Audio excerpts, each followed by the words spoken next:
How you doing, YouTube? Matt Mess Beer Reviews. Back with yet another review. A little bit of, stout time from a brewery I've had a bunch of stuff from, but never had anything stout-wise. And that is Pariah Brewing. It is their Dorcha Extra Stout.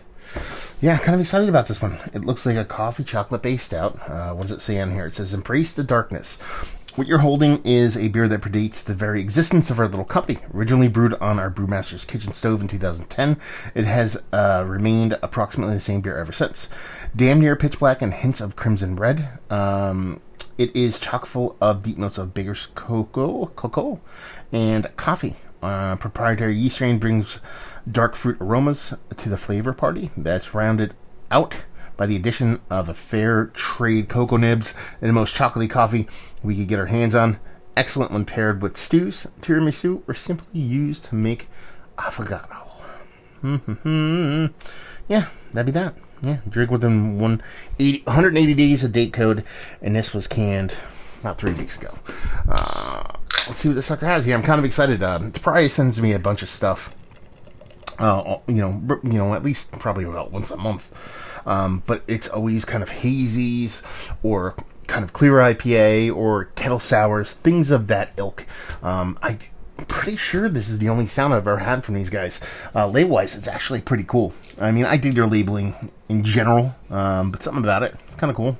Reminds me a little bit of Fort George's kind of styling when they do this kind of big lettering and stuff like that. But yeah, pretty cool stuff. And as far as the beer goes, yeah, she looks like a big old stout. It is percentage-wise 7.2, so it's not the biggest beer in the history of mankind, but she definitely has that kind of darkness, rich kind of malted malt ball, maybe a little bit above that kind of head to it. So she looks the part of a stout. Let's see what this nose has.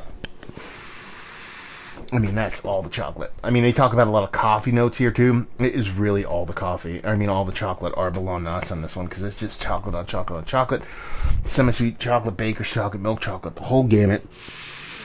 There's a soft roasted maltiness in there. I don't get a big coffee component on the nose. You know, sure, there's a little bit of coffee vibes to it. Yes, but if you told me this was just a roasted malt kind of coffee vibe and not added coffee vibe, I'd be okay with that too. But it smells like a nice, rich, not overly sweet, kind of nice chocolate stout. Let's see what the taste has. Cheers. Okay. The coffee definitely... Coffee? Is that a word? The coffee definitely comes through in the taste.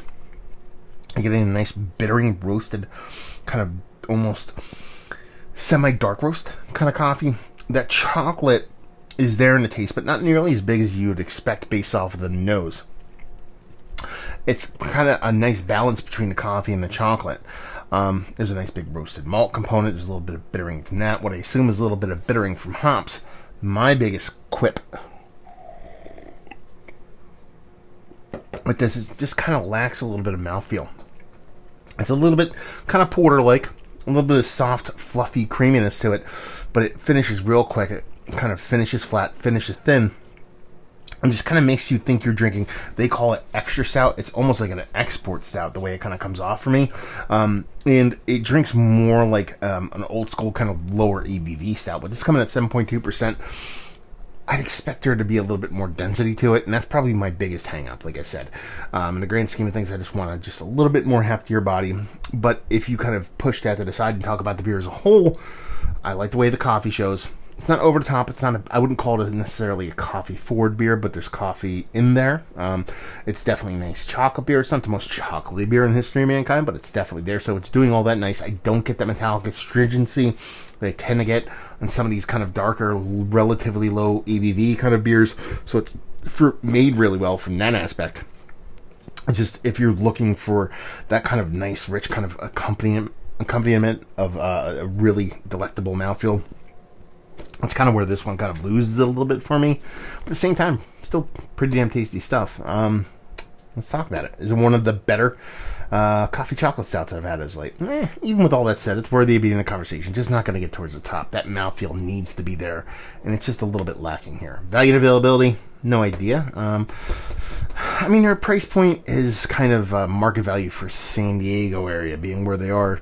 Beers tend to be a little bit pricier, so keep that in mind. Leave you with, if you like what we like this beer, if you like coffee beers, if you like stouts.